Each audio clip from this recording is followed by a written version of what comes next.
कर्मचाऱ्यांची आर्थिक परिस्थिती आहे अवस्था आहे. लोक म्हणतात शासन, मी म्हणतो शासन कोणाचं? लोकांचं. त्याला जबाबदार कोणी आहे?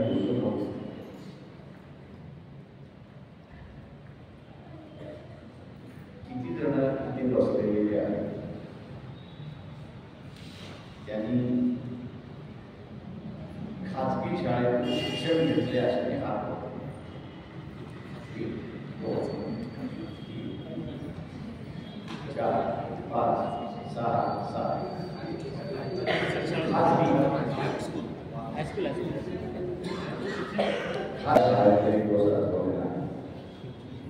तर आपण आपल्या पोराला कुठल्या शाळेमध्ये घातले त्याचा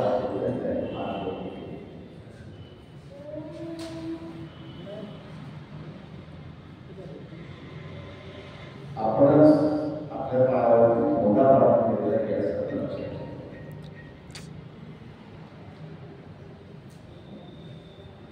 जिल्हा परिषद असतील, नगरपालिका असेल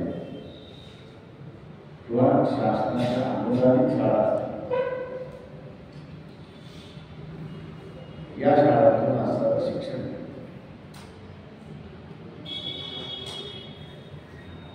घेऊन सर्व्हिसला लागला. पण त्या शिडीतून व्यवस्थेतून शिकलो आणि तिने आपल्याला असणारं घडवलं. कितीच आपण आयमाय करणार.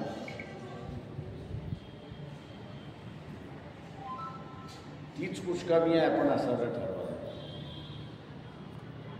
तिला टिकवण्याच्या ऐवजी, तिच्यामध्ये सुधार होण्याच्या ऐवजी आपण सगळ्यांनी तीच मोकळीच काढली आणि खाजगी व्यवस्था जी आहे त्या खाजगी व्यवस्थेच्या नादी आपण लागलो.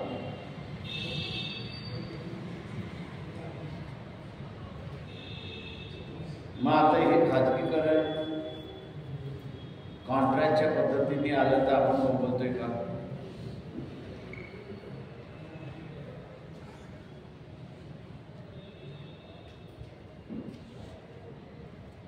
खाजगीकरण हे जर कॉन्ट्रॅक्टच्या पद्धतीने येत असेल तर मग आम्ही बोलतोय का? त्याला चिमटी ज्यावेळेस बसायला लागली त्यावेळेस आमच्या लक्षात आलं, हे आता बरं नाही आहे, तर आपल्याला आता संपवत आहे.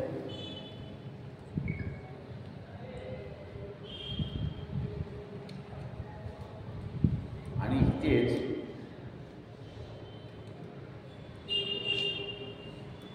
जो बेफिकीरपणा आहे तो आपला असताना जाहीर.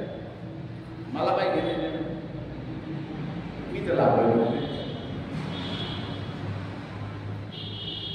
58 वर्षापर्यंत संविधानाने आलबेल ठेवलेलं आहे. मला काय घेणं नाही.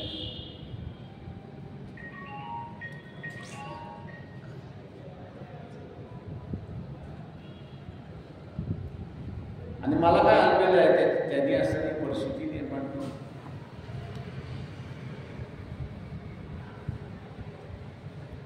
आर्थिक सुरक्षितता ही पूर्ण सुरक्षित आहे अशी परिस्थिती नाही.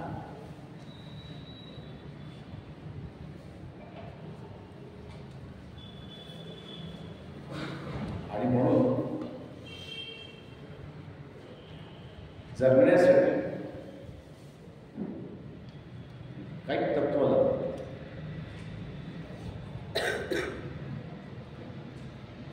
तसंच समाज व्यवस्था चालवताना सुद्धा तत्व लागतात. देशाची ही राज्यव्यवस्था कशी चालेल याचं सुद्धा तत्व लागतं.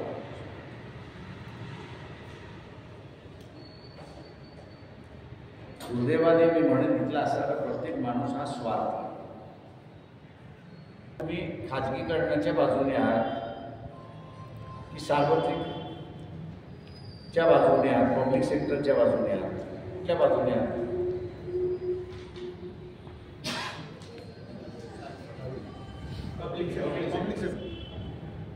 मग खाजगीकरणाच्या पक्षाला मतदान कसं केलं?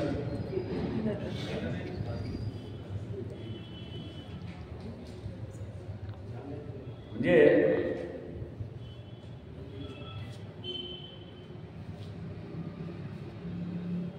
खाजगीकरणाच्या पक्षाला मतदान करायचं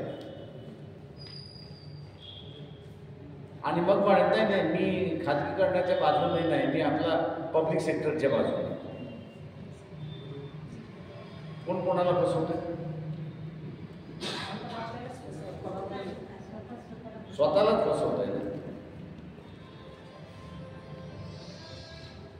आणि मग स्वतःला कशा नावाने फसवताय? तर जातीच्या नावाने फसवताय, धर्माच्या नावाने फसवताय.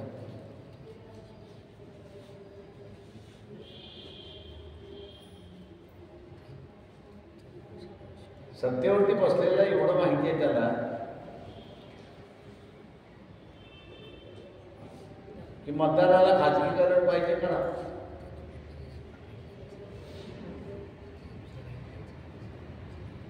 आता तुम्ही सगळेजण म्हणत असाल की आम्ही पब्लिक सेक्टरच्या बाजूने आहे, तर तुम्ही काय केलं पाहिजे? काय केलं? पब्लिक सेक्टर वाचवलं पाहिजे. वाचवण्यासाठी काय केलं? बाळासाहेबांना सरकारमध्ये आणावं.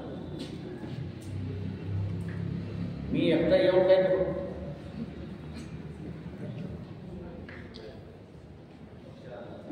त्याच्यामुळे मी उभा आहे म्हणून माझ्या अजून शिवाय घालू नये म्हणून असताना माझं लाल कटल्याच्या भांगडीत पडून नका. मग शिवाय घालायच्या ते मी घालणारच.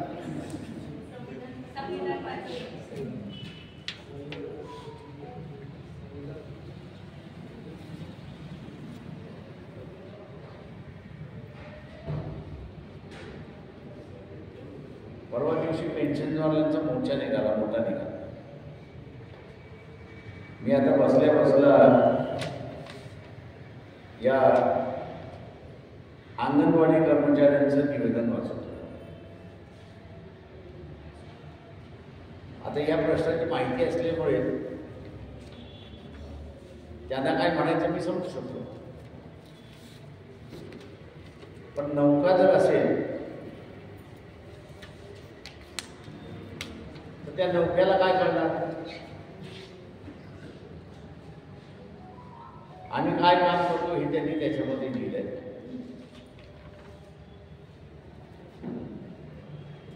त्याच्यानंतर त्यांनी असणारा कोर्टाचा असणाऱ्या निकालाचा अहवाल दिलेला आहे आणि आम्हाला किती पाहिजे हे त्यांनी म्हटले.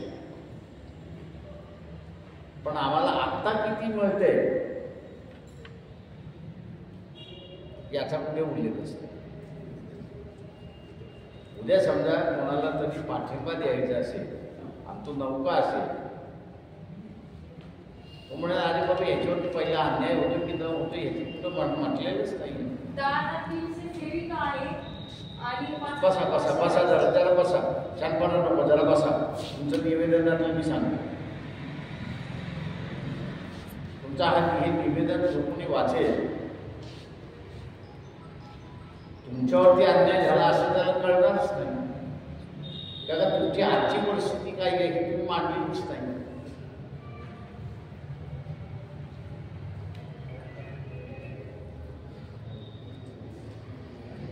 तेव्हा आजची परिस्थिती जेव्हा मांडली जात नाही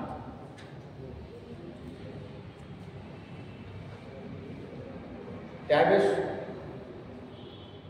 कर्मचाऱ्यांच्या बाहेरचा जो वर्ग आहे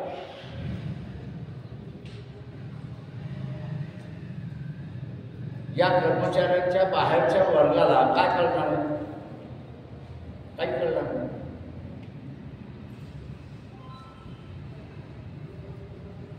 आणि म्हणून आज पब्लिक सेक्टर असलं पाहिजे याच्याबद्दल दुमत नाही. ते राहिलं पाहिजे हेही आहे. पण पहिल्यांदा स्वतः मनाने तयार आहात का इथलं असणारं खाजगी शिक्षण संस्थेचं जे जाळं वाढवण्याचा प्रयत्न चाललेला आहे किंवा सरकारचा हस्तक्षेप कमी झाला पाहिजे यासाठी कॉन्ट्रॅक्ट पद्धत जी येते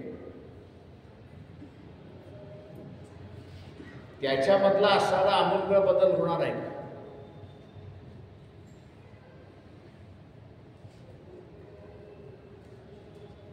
हा सगळ्यात महत्वाचा. पक्षाने आम्ही सांगितलं ना या कॉन्ट्रॅक्ट सिस्टमवरचं कामगाराला आम्ही परमनंट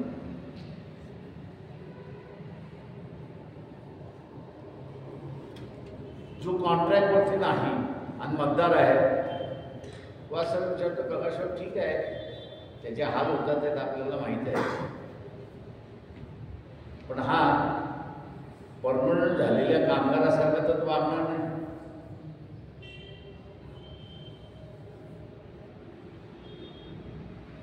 तो तुम्हाला पाठिंबा का देत नाही?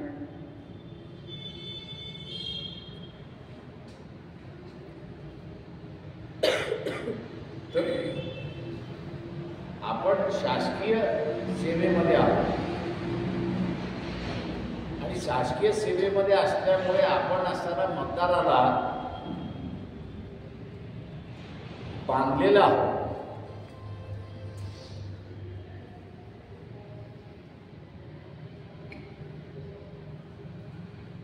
तो मतदार नाखुश होणार नाही एवढी तरी मी दक्षता घेतली पाहिजे.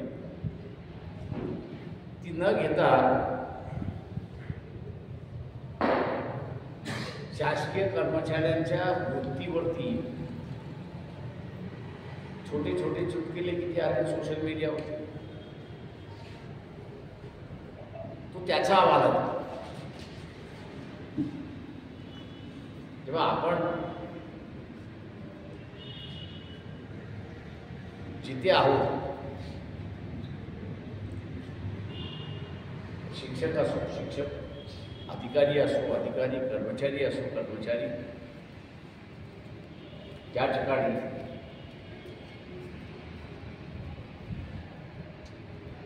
मी माझ्या ऑफिसशी मी माझ्या सगळ्या कामाशी इमानदार राहील ही तरी बांधिलकी तिथे असते.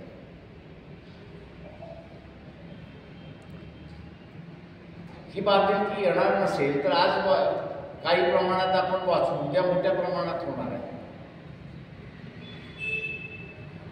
कारण का लक्षात आलं की टांगती तलवार ठेवली की माणूस नीट राहतो. माझं म्हणणं असं आहे की टांगती तलवार नसताना मी माझी कामं इमानदारीने करेन ही माझी वृत्ती आहे. आणि म्हणून ही एक हाताची टाळी नाही ती दोन हाताची टाळी आहे. शासनकर्ता जो आहे त्याला पुन्हा शासनकर्ता व्हायचं आहे आणि त्याला पुन्हा शासनकर्ता व्हायचं असेल तर मतदाराला त्यांनी खुश ठेवलं. त्यांनी मतदाराच्या काही प्रमाणात अपेक्षा ज्या आहेत त्या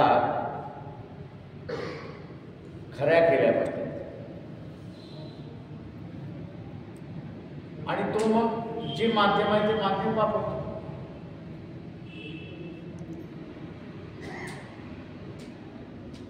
कारण त्याला तुमच्यामध्ये कमी इंटरेस्ट असतो त्याला मतदारामध्ये अधिक इंटरेस्ट असतो.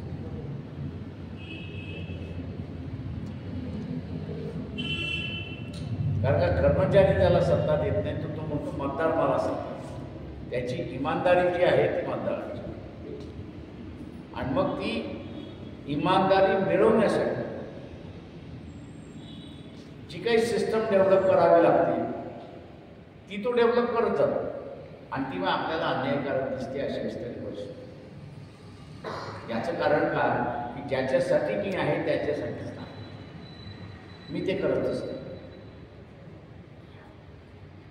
जेव्हा आज जरी काही संघटना आहेत प्रेशर टाकतात आहेत, खाजगीकरणाला विरोध करा, खाजगीकरण आम्ही होऊ देणार नाही, उद्याच्या असताना सत्तेमध्ये आलो तर ही पद्धत आम्ही मोडून काढू, जे कोण आहेत त्यांना असताना आम्ही परमनंट करू. पण आपल्यामधला बदल झाला नाही तर पुन्हा ही सिस्टम येण्याची असताना शक्यता आहे हे आपण असं लक्षात घेऊ. आज जे काही इथे राजकीय पक्ष आहेत याच्यापैकी कोणीही आपल्या बाजूने आहे असं मला दिसतं. आम्ही ज्यावेळेस जाहीर केलं की इथला असणारा कॉन्ट्रॅक्टवरचा असणारा कर्मचारी आहे आणि तो पेरिनियल कॉन्ट्रॅक्टवरती आहे, उद्या आम्ही सत्तेवरती आलो तर त्याला आम्ही असं परमनंट करू. मला अनेक जणांचे फोन आले, प्रकाशावर टीका पण करू नका, तुम्ही सत्तेमध्ये बसलेला नाही. मी म्हटलं नाही, मी सत्तेमध्ये बसलेलं नाही, बसण्याची माझी इच्छाही नाही म्हटलं. तेव्हा हे पाप करू नका.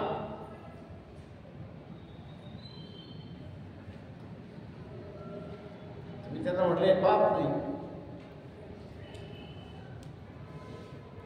ते म्हटले ह्यांना असं ठेवल्याशिवाय आपल्याला राज्यकर्ता चालवत,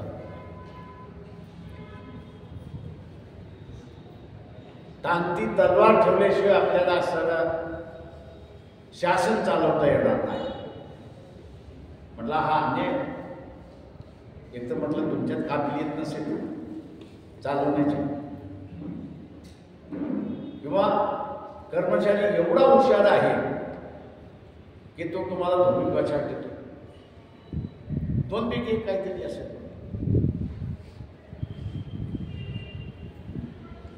माझा सांगण्याचा मुद्दा हा की इथले असणारे राजकीय पक्ष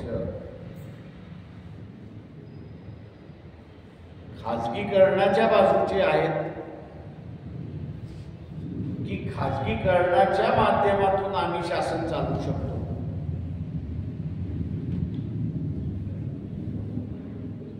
असा संभ्रमात पडलेला का आहे असं मी त्या ठिकाणी मानतो. म्हणून मी असे म्हणालो की आपल्याला जो कोणी जाईल शासकीय व्यवस्थेमध्ये असेल, बिगर शासकीय व्यवस्थेमध्ये असेल, याच्या संदर्भातला हायर अँड फायर ही जी पॉलिसी आहे, लावा आणि काढा, मनामध्ये आलं तर लावा, मनामध्ये आलं तर काढा, ही जे धोरण आहे या धोरणाला जन्म आपणच देतो एवढं लक्षात घ्या.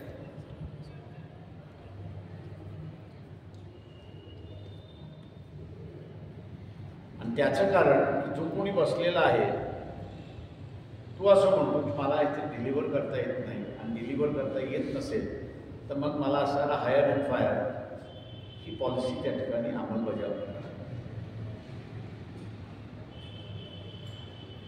अनेक जणांना असा अनेक वेदना आहेत, अनेक जणांना अनेक समस्या आहेत, पण त्याचा किती बाव करायचा हा महत्त्वाचा.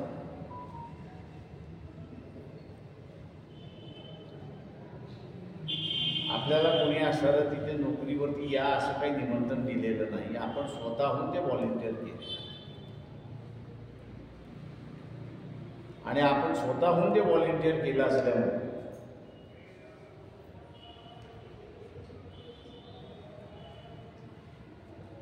आपल्या ज्या काही सर्व्हिसमधल्या टर्म्स अँड कंडिशन्स आहेत, जी काही जबाबदारी आहे तिच्याशी माझी जेवढी कुवत आहे किंवा माझी जेवढी ऐपत आहे त्याच्याबरोबर इमानदारीने मी राहिलो पाहिजे, हा मोठा भाग आहे.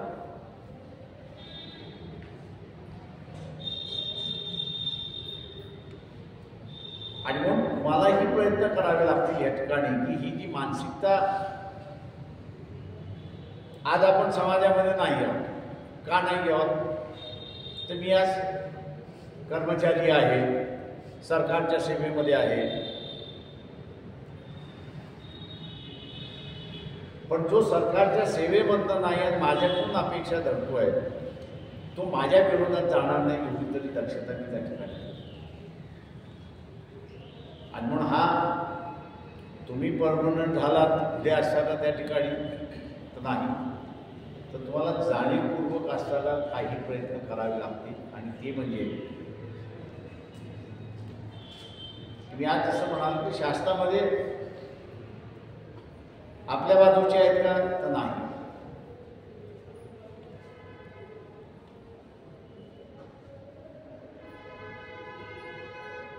का नाही? त्याची कारण आहेत. आज असणार आहे पेन्शन आहे, नवी पेन्शन, जुनी पेन्शन. नवी पेन्शन ही स्पेक्युलेटिव्ह पेन्शन असं मी त्या ठिकाणी मानतो. जुनी पेन्शन ही आपली मानसिकतेच्या अनुसरून आहे. मला जे काही मिळणार त्याची मला माहिती आहे. स्पेक्युलेटिव्ह पेन्शनमध्ये काय मिळेल याची मला असणारी गॅरंटी नाही. आपण जसं शाश्वत स्वतःला करून घ्यायचं म्हणतो आहे तशाच रीतीने या देशातला नागरिक हा सुद्धा म्हणतोय की ज्याच्या हातामध्ये मी इथं दिले त्यांनी मला शाश्वत केलं.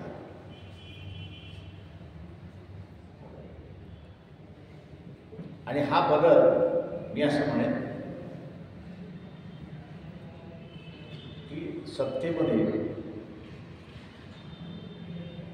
खाजगीकरण येणार नाही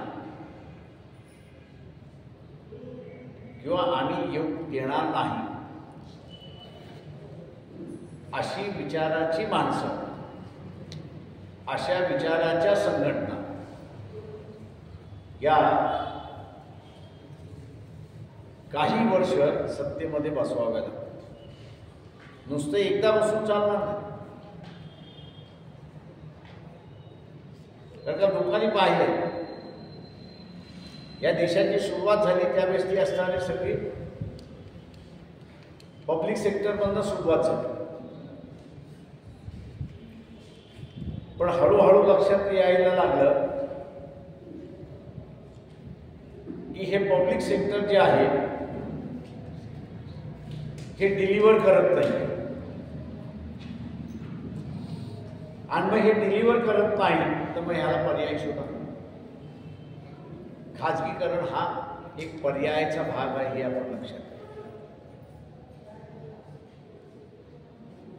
आणि म्हणून नुसतं खाजगीकरणाला विरोध नाही, तर मी जे सुरुवात केली की आपली सगळ्यांची सुरुवात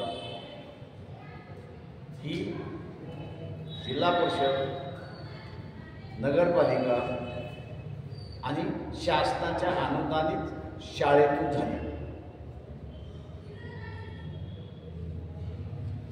माझ्या दुसऱ्या पिढीला मीच सांगायला लागलो की जिल्हा परिषदेची, नगरपालिकेची आणि अनुदानित जे आहे ना अत्यंत बेकार आहे. आणि मी माझ्या दुसऱ्या पिढीला खाजगी संस्थांमध्ये टाकले.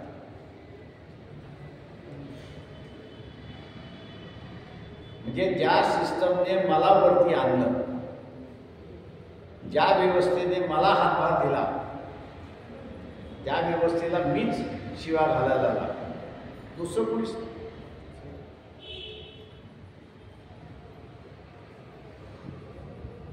याचं कारण की माझ्याकडे महिन्याचा पगार यायला लागला आणि मला असं वाटायला लागलं की हा माझा महिन्याचा पगार म्हणजे माझी पूर्ण सुरक्षित. आणि आत्ता जसं खाजगी संस्था या अशा परिस्थितीमध्ये आल्या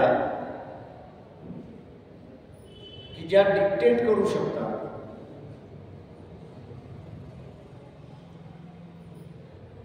त्यावेळेस त्या संस्था आता मला खाली व्हायला लागल्या. याचं कारण की त्यांनी आर्थिक शोषण सुरुवात केलेलं आहे आणि त्यांचं आर्थिक शोषण आता मी सहन करू शकत नाही, म्हणून मी काय म्हणतोय, नाही खाजगीकरण फार वाईट, जे आता बदललं पाहिजे. तेव्हा नुसता या डाळीवरून त्या डाळीवरती उडी मारण्याचा भाग नाही आहे, तर एक व्यवस्थेचा भाग आहे की मी माझ्या जगण्याचं, इंग्रजीमध्ये ज्याला फंडा म्हणतात, जगण्याचे माझे ध्येय काय हे मी ठरवतो. मी अडचणीत आलो की शासनाकडे पडतो आणि माझा स्वतःचा स्वार्थ आला की शासनाला मी पूर्णपणे टिंब करून टाकतो. त्यावेळेस मी हे बघत नाही की हे सार्वत्रिक आहे की माझं व्यक्तिगत आहे. आणि म्हणून आता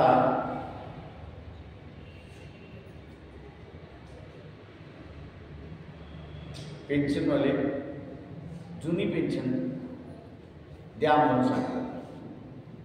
मी बऱ्याच जणांच्या बारकाईने वाचतो. मध्यंतरी RBIचं सुद्धा एक स्टेटमेंट होतं की जुनी पेन्शन चालू केली तर राज्याचं अर्थव्यवस्था पूर्णपणे बिघडून जाईल, दिवाळखोरीकडे जाईल म्हणून असं असताना स्टेटमेंट आहे. कुठल्या तरी युनियन लीडरने जो जुनी पेन्शन मागतोय त्यांनी हे म्हणणं वस्तुस्थितीला धरून नाही असं मांडलंय का? तर नाही. आता ही जुनी पेन्शन स्कीम लागू कोण करू शकतं? तर सरकार करू शकतं. सरकार कोण करणार? मतदार करणार. तो मतदार तुमचा ऐकणार की रिझर्व्ह बँकेचा ऐकणार?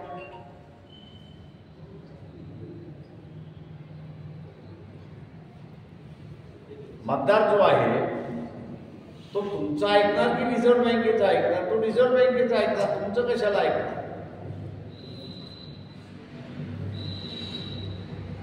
काय का तो रिझर्व्ह बँकवाला तिजोरीचा मालक आहे, तो म्हणतो हे चालू केलं तर आपण बुडलं. पण त्याला कोणीतरी पुढे येऊ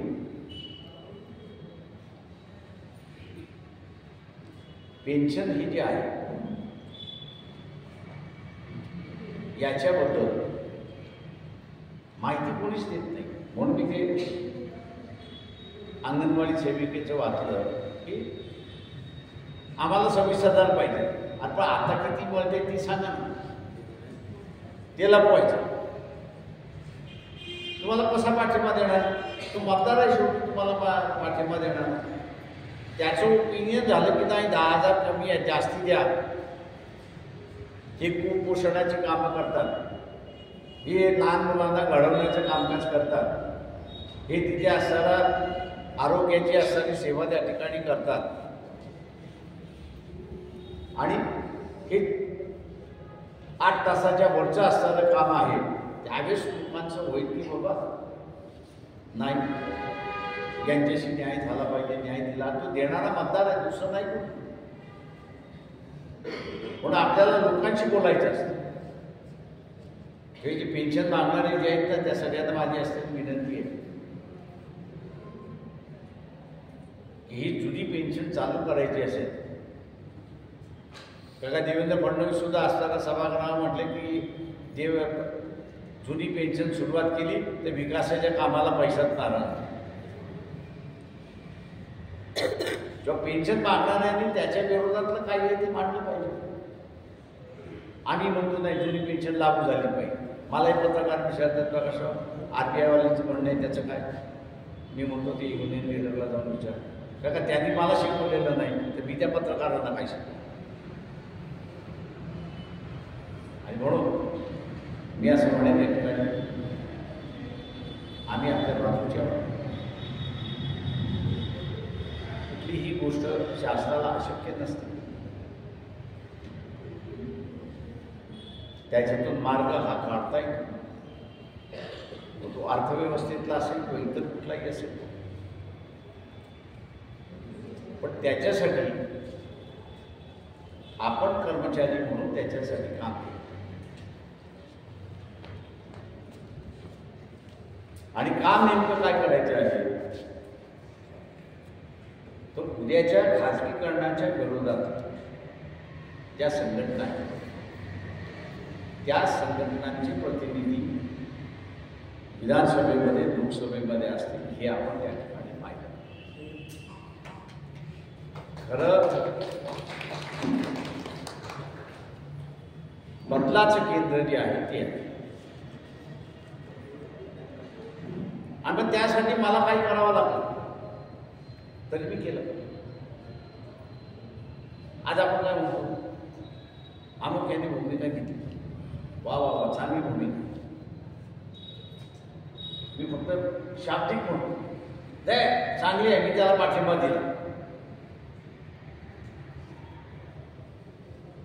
शाब्दिक पाठिंब्याने चालत नाही. नुसतं शाब्दिक पाठिंबा देऊन चालत नाही. तो फक्त तुमच्या प्रश्नाशी तो जुळवतो किंवा नाही ही जी मागणी आहे बरोबर आहे, पण या मागणीच्या बाजूने मतदार असला पाहिजे.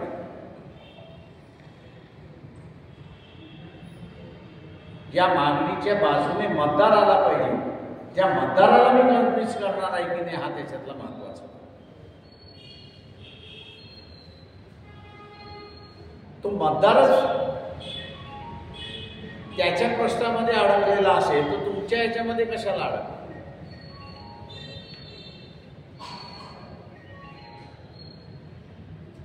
त्याच्यामुळे हे जे अलिप्तपणा हा जो आपण सगळ्यांनी बाळगलेला आहे, माझं काय नुसतं मतदान द्यायचं आहे म्हणून. अरे पण मी मतदान कुठल्या विचारसरणीला देणार, अमुक एका विचारसरणीला द्या, पण त्या विचारसरणीतली मेजॉरिटी झाली पाहिजे, बहुमत झालं पाहिजे. हे मी म्हणतो माझी जबाबदारी, ती त्याची जबाबदारी. अरे परिस्थिती माझी आहे, प्रश्न माझे आहे. संघटन म्हणून तो म्हणतो नाही तुमच्या प्रश्नाशी मी जुळलोय. आणि मग मी काय म्हणतो नाही बा त्यांनीच असणारं बहुमताकडे घेऊन गेलं पाहिजे, पण मी घेऊन गेलो पाहिजे ना. मी बहुमताकडे घेऊन जाण्यासाठी काहीच करत नाही. मग सोयीस्कर मी असताना म्हणतो अरे नाही राजकारणामध्ये जायचं तर माझ्या विरोधात कारवाई सुरुवात होईल, अमुक सुरुवात होईल, तमुक सुरुवात होईल, तमुक सुरुवात होईल, आणि मी माझं अंग व्यवस्थित बाहेर काढतो. निवडणुका झाल्या की पुन्हा जिंदाबाद मुर्दाबादच्या घोषणा घ्यायला मी मोकळा. पण पुन्हा जिंदाबाद मुर्दाबादच्या घोषणेचं पाळी आपल्याकडे येणार नाही या दक्षेसाठी पेन्शनच्या बाजूने कॉन्ट्रॅक्ट सिस्टम बंद झाली पाहिजे. शेतकऱ्यांचा असणारा माल हमी भावामध्ये घेतला गेला पाहिजे याचा मी प्रचार. मी मतदार असलो, शासकीय नोकर जरी असलो तरी मला जे मी विश्वास ठेवतो तो प्रचार करण्यामध्ये मला असताना अडचण नाही आहे. जर ती जबाबदारी जोपर्यंत आपण घेत नाही तोपर्यंत तुमचा विजय नाही. 2005 पासून बघतो, जुनी पेन्शन आली पाहिजे, नवीन पेन्शन संपली पाहिजे. आम्ही जातो तिथे गोष्ट 2005 ते 2023 जुनी पेन्शन आली नाही, नवीन पेन्शन. आणि म्हणून कुठं तरी हे पिकवायचं असेल तर त्या पद्धतीचं वातावरण आपल्याला तयार करावं. आणि म्हणून मी माझ्या अजेंड्याचा प्रचारक होणार. आणि मी जोपर्यंत माझ्या अजेंड्याचा प्रचारक होत नाही, नुसतं प्रचारक म्हणजे अमुक हे नाही की मला हे पाहिजे, मला हे पाहिजे हे नाही, तर हा पक्ष हे मागतोय म्हणून तुम्ही ह्याला मतदान करा, हे अधिकृतरित्याने जोपर्यंत आपण सांगत नाही तोपर्यंत माहोल आपण असायला तयार करा. आणि मग तो माहोल तयार करण्यासाठी काही आर्थिक माझ्यावरती बोजा पडला तरी मी तयार पाहिजे त्याच्यामध्ये. सगळंच पक्षाने आणि सगळंच उमेदवारांनी करावं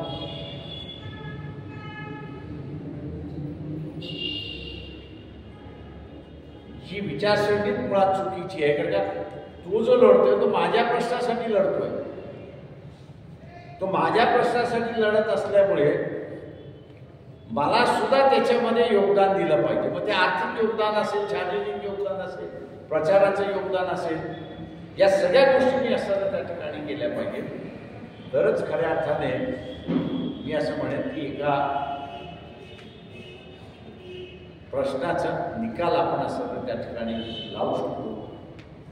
आपण आपल्या असणाऱ्या अजेंड्याचं नुसतं प्रचारक होणार नाही, तर ठामपणे हिमतीने माझा हा अजेंडा, हा पक्ष राबवेल ही सांगण्याची हिंमत ठेवली. मी नुसता माझ्या अजेंड्याचा प्रचार केला त्याचा उपयोग नाही, लोकांना फक्त माहिती होती. पण माझा हा अजेंडा, हा पक्ष आम्हाला करेल हे आपण असणाऱ्या लोकांपर्यंत सांगितलं पाहिजे. आणि ते ज्या दिवशी आपण सांगाल त्या दिवशी आपल्या अजेंड्याच्या बाजूने असणारा निवडून येईल आणि तो परिवर्तन करायला त्या विधानसभेमधून सुरुवात करेल हे आपण लक्षात घेतलं पाहिजे. ते आपण लक्षात कायमचं ठेवा एवढी अपेक्षा बाळगतो आणि आपली असतं जाईल.